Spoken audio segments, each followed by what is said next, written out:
Japan was horrified. This was an unprecedented incident. Media called him the Otaku murderer. Suddenly, hobbies became suspicious. Anime collectors were treated like potential threats. If this is your first time here, then we are a channel that talks about true crime stories. Imagine living next door to someone for years. You see him take out the trash, you see him drive to work, maybe you nodded at him once. Now imagine finding out he had human remains hidden in his room for years, and no one, not family, not neighbors, suspected a thing. How does someone hide something this horrifying for so long? How normal did he have to act? In Japan, late 1980s.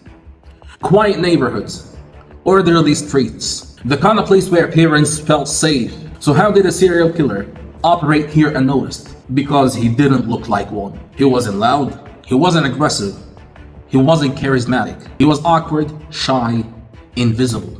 Tsurumo Miyazaki lived with his parents. He worked part-time jobs. He collected anime and horror videos. So what made him suspicious? Nothing.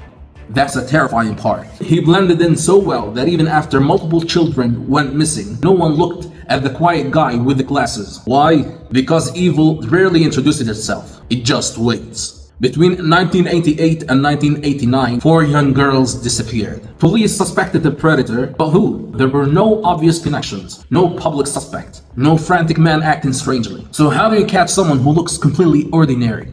Write in the comments how you think they caught him. You wait for them to make a mistake. And eventually, they always do. And if criminals were smart enough not to make mistakes, half of YouTube wouldn't exist. One day, Miyazaki approached another young girl, but this time, something different happened. The girl's father saw him and intervened. Miyazaki fled. Police stopped his car shortly after, and inside the vehicle, they found disturbing items. So was this finally the break the investigators needed? Yes, but they still had no idea how dark it truly was, because what they found next was worse than anyone imagined. Police searched his room. At first glance, just clutter, videotapes, manga, stacks of magazines, typical obsessive collector vibes. But then, they found boxes, and inside those boxes, human remains, kept for years. So how does someone live in the same house as their family while hiding something like that? Because monsters don't always live in caves. Sometimes they live in childhood bedrooms, right down the hall from dinner. Let that sink in. During interrogation,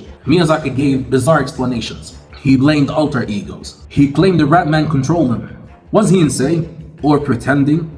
Psychologists debated for years. Because here's the uncomfortable question. If someone knows enough to hide evidence, are they really out of control or just careful? Japan was horrified. This was an unprecedented incident. Media called him the Otaku murderer. Suddenly, hobbies became suspicious. Anime collectors were treated like potential threats. Which raises another question. When something this dark happens, do we look for the real cause or do we look for something easy to blame? Fear doesn't like complexity. It prefers simple villains, even if the truth is more disturbing. In 2008, Miyazaki was executed. No dramatic final speech, no cinematic ending, just absolute silence. But the case left scars. Parents became cautious, neighbors became watchful, trust became thinner, and here's what makes this story truly unsettling. For years, he looked normal. So what separates a normal person from someone capable of murder? Is it trauma, isolation, fantasy? Or something much darker that we don't fully understand? We like to believe that monsters look different, that they move different, speak differently, and that we would just know. But in almost every major true crime case, neighbors say the same thing. He seemed quiet, he kept to himself, he was polite. And maybe that's the scariest part. Because if evil doesn't announce itself, how many times have we walked past it and never even realized